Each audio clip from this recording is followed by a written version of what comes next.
오늘은 바나바의 포스라고 하는 제목으로 함께 말씀을 나누고자 합니다. 말씀을 시작하면서 짧은 시 한 편을 소개하고자 합니다.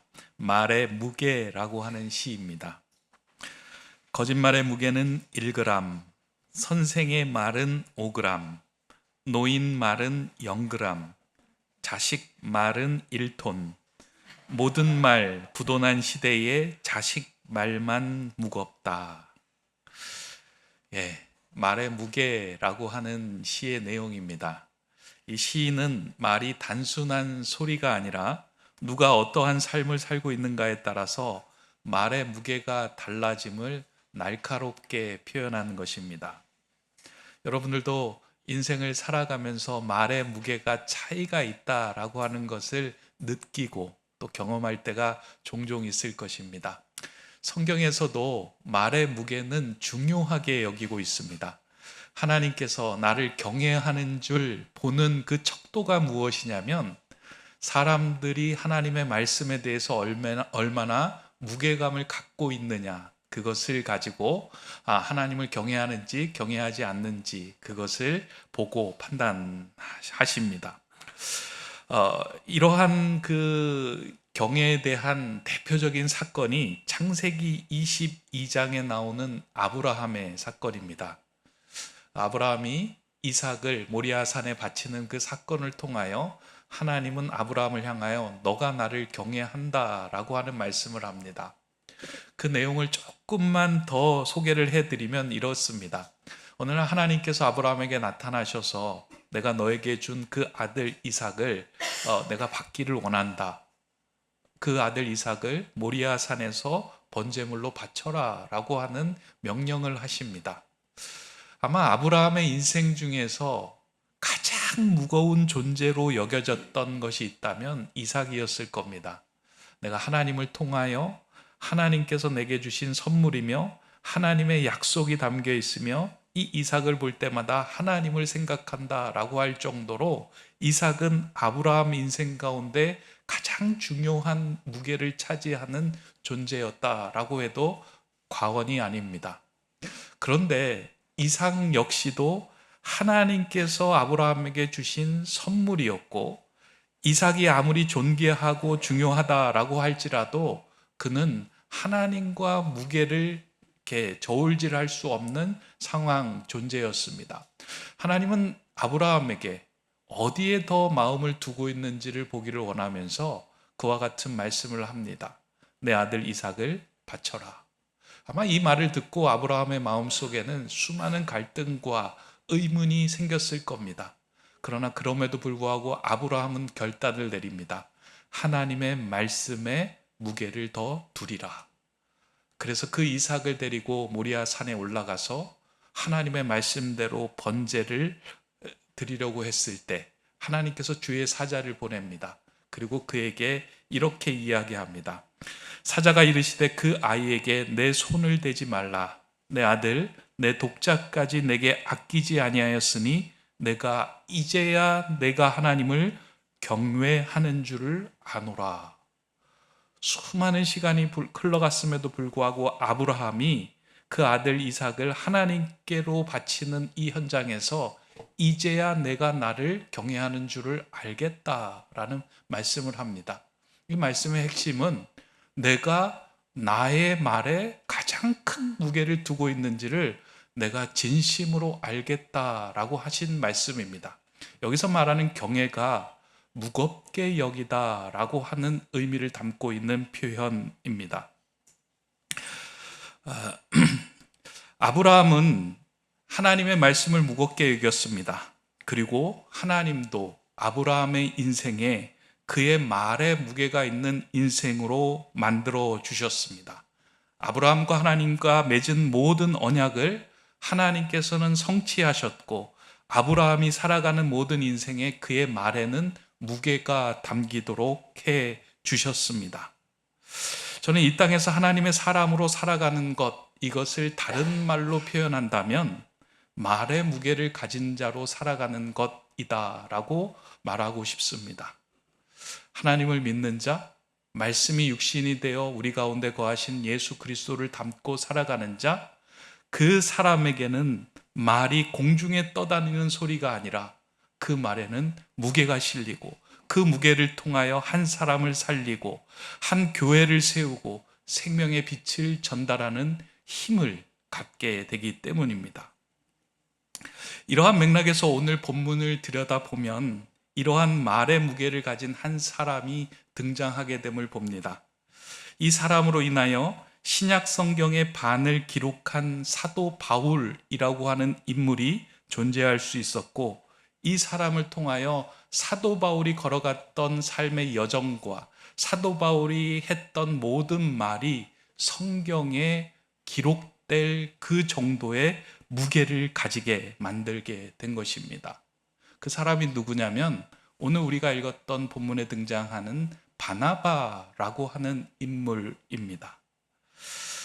지난주에 우리가 스데반에 대하여 함께 살펴보았습니다. 스데반의 순교의 사건으로 인하여 이제 사울은 그의 마음에 주님의 빛을 경험하게 됩니다. 하지만 그가 여전히 교회를 핍박하고 예수 그리스도를 믿는 사람들을 잡고자 다메섹을 지나려고 할 때 하늘로부터 강력한 빛이 사울의 눈 안으로 들어옵니다. 그 강력한 빛에 사울은 눈이 멀게 되고 한동안 앞을 볼 수 없게 됩니다. 아주 중요한 의미가 담겨져 있는 사건이다라고 저는 생각합니다. 우리가 우리의 생각, 우리가 생각하는 가치관, 우리가 생각하는 세계보다 더 큰 세계를 우리가 만나게 될 때, 그 세계하고 충돌될 때 우리는 과거에 가졌던 내 생각, 내 가치관, 내 판단이 모두 무너지는 경험을 하게 됩니다.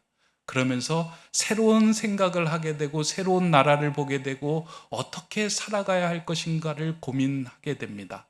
아마 다메섹에서 사울은 그와 같은 세상보다 크신 주님을 만나고 난 이후에 그의 눈이 닫혀졌고 새롭게 열려지는 은혜를 경험하게 된 것입니다. 본문엔 기록이 되어 있지 않지만 성경에는 그 사도행전에서 그 이후의 사도의 행적을 잘 기록하고 있지 않지만 갈라디아서에 보면 사도 바울이 아라비아 광야에 가서 3년간 시간을 보냈다라고 이야기하고 있습니다. 아마 그 시간을 통해서 사도 바울은 지난 시간을 복귀하면서 내가 멸시하였던 그 예수 그리스도가 구세주였고 하나님의 아들이었음을 진정 깊이 깨달았을 겁니다. 내가 허망한 것을 쫓아다니며 내가 온전치 않은 일을 행했다라고 하는 것을 깨닫고 이제부터 온전한 길에 들어서야 되겠다 하는 마음을 먹고 다시 예루살렘으로 올라왔을 겁니다. 사도 바울은 열정적인 사람이었습니다. 지식도 뛰어나고 그의 말에도 힘이 있었고 모든 일에 능력이 있었던 사람입니다. 자신이 무엇인가 도움이 될까 싶어서 아라비아 광야에서 돌아온 사울이 제자들을 찾아갑니다. 그게 이제 오늘 우리가 읽었던 본문입니다. 사울이 제자들을 찾아가 그들과 함께 사귀고자 하였다라고 오늘 본문이 시작이 됩니다. 여기서 사귀고자 한다라고 하는 것은 단순히 교제를 한다라고 하는 말이 아니고요, 풀로 붙이다라고 하는 의미를 가지고 있습니다. 그러니까 풀로 딱 붙여서 이제는 당신하고 나하고 뗄 수 없는 한 공동체의 일원이 되기를 원합니다. 이제는 당신들이 전하고 있는 그 복음을 나도 전하며 함께 주님의 제자로 주님의 사도로 살아가기를 원합니다 라고 그들을 찾아갔습니다. 그런데 이러한 사울의 이야기를 제자들은 받아들이지 못하였습니다. 왜 받아들이지 못하였을까? 제자들의 벽이 높아서 그랬을까? 그렇지 않았습니다.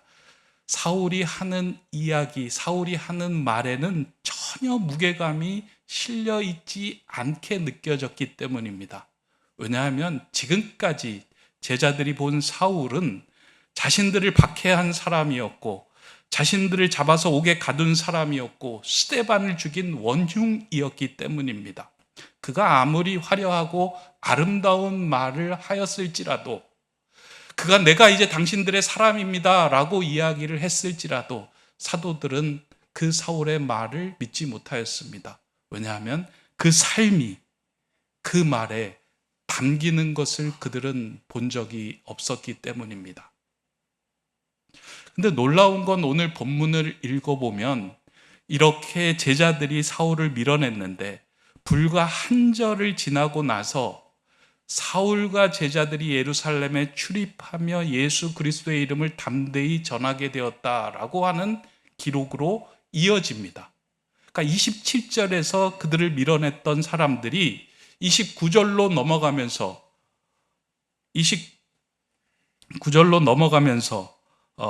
그와 같은 26절에서 28절로 넘어가는 거죠.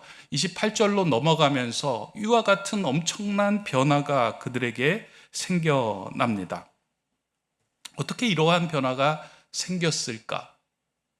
26절과 28절 사이에 한 절이 들어가 있는데 이와 같은 어마어마한 변화가 사울과 제자들 사이에 벌어지게 된 겁니다. 27절은 이러한 이야기를 담아내고 있습니다.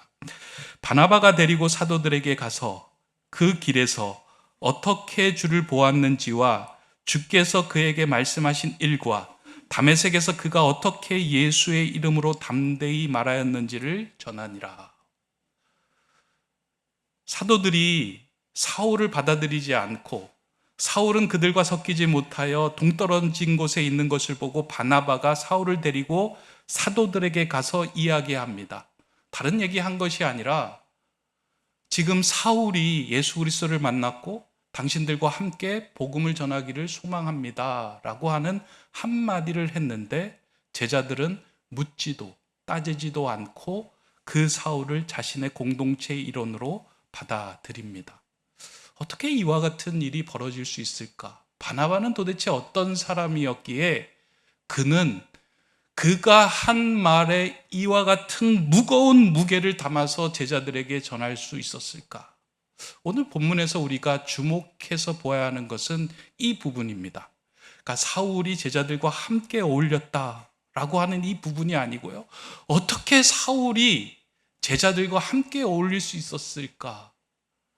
도대체 바나바라고 하는 인물은 어떠한 인물이었기에 사울의 마음도 제자들의 마음도 이렇게 한순간에 변화시킬 정도로 그들의 마음을 움직일 수 있는 말의 무게를 가졌을까? 바나바가 가진 이 말의 무게를 통하여 사울은 위대한 전도자 바울이 되는 길을 찾았고 제자들은 이방을 향하여 사역할 수 있는 훌륭한 동역자를 얻게 됩니다. 그 역할을 바나바가 했고 이 바나바가 한 말에는 어마어마한 무게가 실려 있었습니다. 참된 그리스도인이다 라고 하는 것은요, 가벼운 말을 갖고 살아가는 삶이 아니라 무게 있는 말, 한 사람을 위로하고 한 사람을 살리고 한 사람을 생명의 빛으로 인도하는 그 말을 가진 삶입니다. 오늘 바나바가 가진 그 삶의 모습에 어떠한 것이 담겨 있기에 이와 같은 일을 감당할 수 있었을까 좀 찾아보고자 합니다.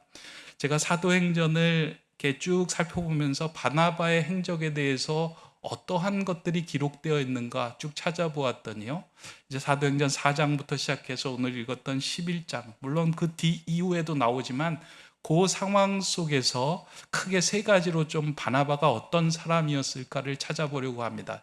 첫 번째, 바나바는 위로하는 사람이었다라고 성경은 기록합니다. 사도행전 4장에 보면 바나바가 누군지를 기록해 주고 있는데요, 바나바의 이름은 원래 바나바가 아니라 요셉이라는 인물이었습니다. 구브로에서 온 레위 사람 요셉이다라고 얘기를 하는 거예요. 그런데 사람들은 아무도 바나바를 향하여 요셉이라고 부르지 않고 바나바다라고 불렀다라고 하는 겁니다. 바나바의 이름의 그 별명의 뜻은 위로자라고 하는 말이에요. 얼마나 많은 사람들이 이 바나바의 말에 위로를 받았는지, 그 사람이 지나가면 봐라, 바나바가 지나간다, 위로자가 지나간다 라고 그 사람을 향하여 그렇게 말하기 시작한 것입니다. 그 순간부터 요셉은 더 이상 요셉이 아니라 위로하는 사람 바나바가 된 것입니다. 어떻게 바나바는 그렇게 사람들에게 위로하는 삶을 살아갈 수 있을까? 어떻게 사람들에게 말을 하는 가운데 그 말에는 위로의 말이 담길 수 있었을까? 자세히 들여다보면 바나바는 사람을 본 것이 아니라 사람 뒤에 그를 붙들고 있는 하나님을 신뢰하는 사람이었습니다. 사울을 본 것이 아니라 사울을 통해 역사하시고 사울을 붙들고 계시는 주님을 신뢰하는 사람이었습니다. 그렇기에 바나바는 그 주님을 바라보며 그 사람을 소개하기도 하고 인정하기도 하고 그 사람에 맞는 말을 할 수 있었던 겁니다. 저는 참 중요하다라고 생각을 해요. 우리의 가족 가운데서도, 교회 가운데서도, 공동체 가운데서도 우리의 눈으로 보기에 참 안 되겠다 싶은 사람들이 보일 때가 있어요. 가족들도 어떤 일을 행했을 때, 야, 너 그래갖고 어떻게 되겠냐라고 이야기하면서 무시하고 멸시하는 일을 할 때가 있어요. 공동체 안에서도 실수하고 잘못한 사람을 보면 저 사람은 우리 공동체 안에 들어오는 게 힘들어 라고 쳐내는 경우가 있어요. 그러나 바나바가 바라본 것은 무엇이냐면 그 어떤 사람도 주님 안에 설 때 온전한 자가 되어 하나님의 사람으로 쓰임받을 수 있게 되겠다라고 하는 그 하나님의 손길, 하나님의 전능하심, 예수 그리스도의 사랑, 예수 그리스도의 마음을 보게 된 거예요. 그 마음으로 그 사람을 받아들이고 그 사람에게 다가섰던 것입니다. 그 마음이 전달될 때 그들은 위로받고 힘을 얻고 또 새로운 삶에 대한 소망을 찾게 된 것입니다. 오늘 예배하는 저와 여러분들의 말에 저는 이런 무게가 좀 실리기를 소망합니다.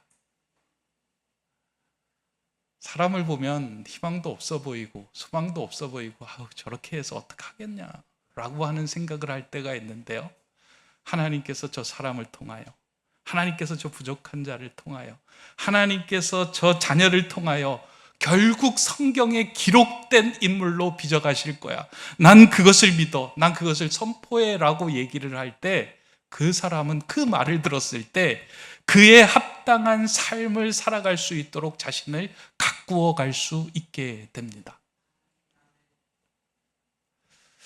여러분, 목회자 저 바라볼 때 부족함 많이 느끼잖아요. 그죠? 목사님 그렇게 매주 설교하시면 어떡합니까? 라고 생각을 하면서 이제 여러분들이 그런 생각이 들 때가 있을 거예요. 그때 여러분이 더 기도해 주셔야 돼요. 하나님, 우리 목사님 통해서 저에게 꼭 맞는 말씀 해주실 것을 저는 믿습니다. 하나님 그렇게 주관해 주시고 붙들어 주시옵소서. 여러분의 가족을 위해서도 그렇게 붙들고 기도하면 됩니다. 그런 가운데 위로를 받고 힘을 얻고 새로운 하나님의 사람으로 살아가고자 애를 쓰며 자신도 그 말에 무게를 담기 위하여 공중에 떠다니는 소리가 아니라 그 무게에 맞는 삶을 살기 위하여 애를 씁니다. 그때 그 자리에는 위로가, 그리고 희망이, 생명이 넘치게 됩니다. 그런 바나바의 빛, 이 바나바의 포스를 가지고 살아가는 우리 성도님 되시기를 주님의 이름으로 축원합니다. 두 번째, 그 바나바의 모습을 보았더니 오늘 우리가 읽었던 본문에는 그냥 직설적으로 이렇게 이야기합니다. 본문 24절의 말씀인데요, 바나바는 착한 사람이요 성령과 믿음이 충만한 사람이라 이에 큰 무리가 죽게 더하여 지더라. 바나바를 향하여 성경에서 이는 착한 사람이요 라고 말합니다. 여기서 착하다라고 하는 이 표현은요, 성품이 온화하고 다른 사람에게 친절하다라고 하는 단순한 이 뜻이 아니고요, 내 안에 있는 성령님이 자신을 뚫고 나와 그 성령의 열매로, 성령의 성품으로 살아가는 사람, 그 사람이 착한 사람이다라고 하는 거예요. 그러니까 우리의 본성으로 살아가는 것이 아니고요, 내 안에 있는, 이제는 내가 산 것이 아니요 내 안에 있는 예수 그리스도를 믿는 믿음 가운데 살아가는 것, 그 모습이 삶이 무엇이냐면 믿음과 성령이 충만한 삶. 그래서 오늘 본문에 보면 착하다라고 이야기하고 믿음과 성령이 충만한 사람이다라고 표현하고 있습니다. 사람은 자신의 본성으로요, 자신을 지켜낼 수도 없고 착하게 살아갈 수 없습니다. 다 이기심과 탐욕과 자기 자신을 위해서 살아갈 수밖에 없는 존재예요. 죄로 인해서 우리는 그 길로 갈 수밖에 없는 존재예요.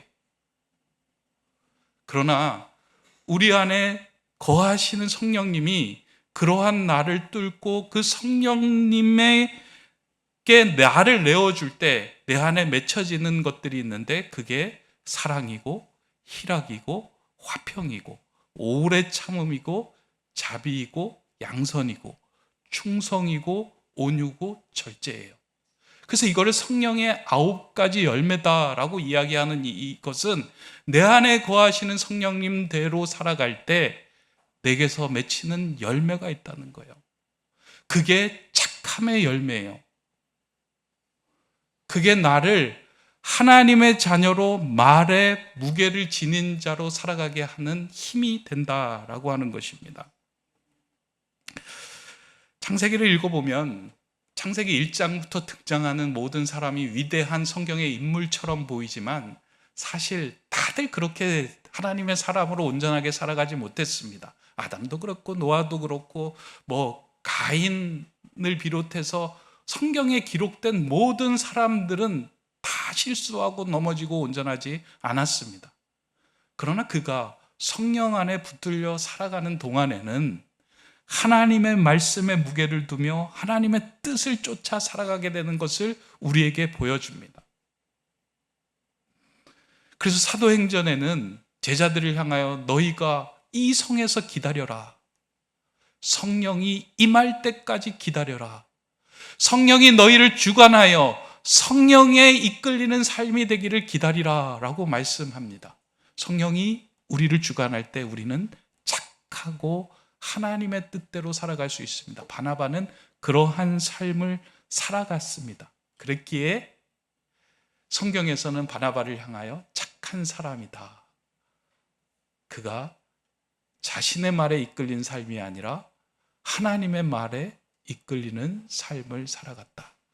오늘 함께 예배하는 우리 성도님들의 삶에도 여러분 안에 거하시는 그 성령님에 이끌려 매일매일을 그분 안에서 살아가는 그 삶을 사시고 바나바의 포스를 갖기를 소망합니다. 이제 마지막 말씀이에요. 바나바는 믿음대로 행동하는 사람이었습니다.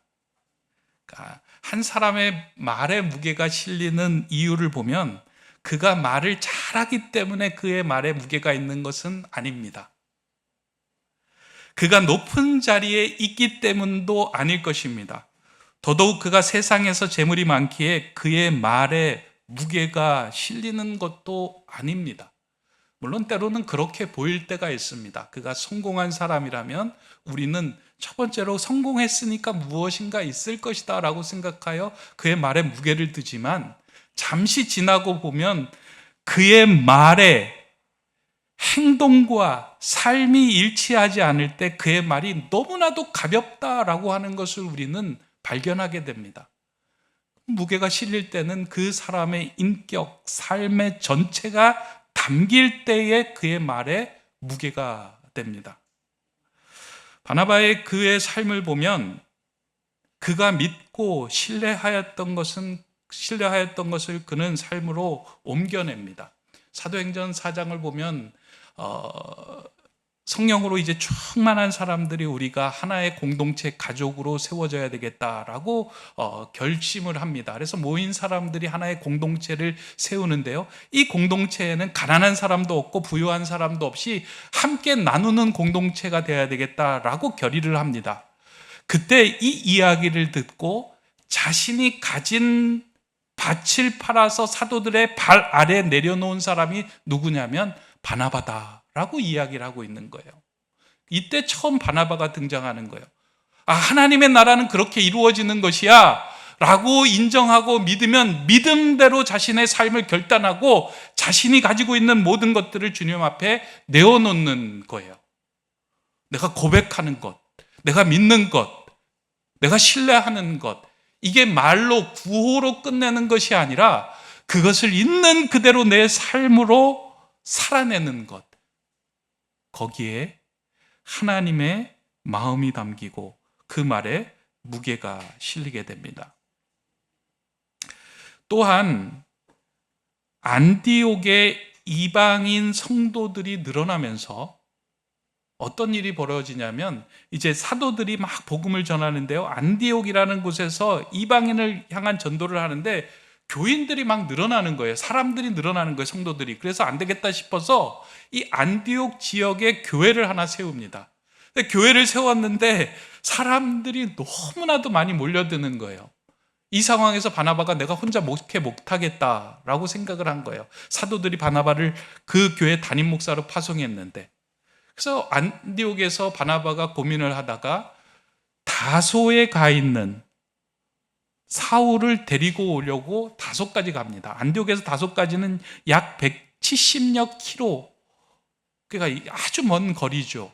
그 거리를 가가지고 걸어서 다시 사울을 데리고 와서 그 교회의 동역자로 함께 일하게 됩니다. 어떻게 보면 너무나도 당연하고 또 일할 동역자를 얻게 되는 것이다 라고 생각할 수 있지만요, 실제로 어떻게 보면 그것이 쉬운 일이 아니다 라는 생각을 할 수 있습니다. 사울은 열정적이고 강하고 능력이 있던 인물입니다. 그런 인물이 안디옥 교회에 와서 같이 동역을 할 때 바나바는 자신이 어떠한 처지에 처할 줄 분명히 알았을 겁니다. 그럼에도 불구하고 바나바는 그러한 생각하지 않고 하나님의 나라 세워가는 것, 이 공동체가 하나님께 온전히 세워지는 것에 사울이 필요하겠다라고 하면서 자신의 자리를 내어주는 심정으로 사울을 데리고 온 겁니다. 이 모습이 너무나도 귀하고 아름다운 것 같아요. 교회 안에 어느 순간에 담임 목사, 부목사라고 전도사라고 하는 이 명칭이 하이라키 구조가 된 거예요. 피라미드 구조가 된 거예요. 그래서 담임 목사가 위에 있고 부목사가 아래에 있고 전도사가 밑에 있으면서 명령을 하고 시키고 지시하고, 마음에 안 들면 조인트도 이렇게 까고 그런 교회도 있다라고 얘기를 하는 거예요. 동역의 마음이.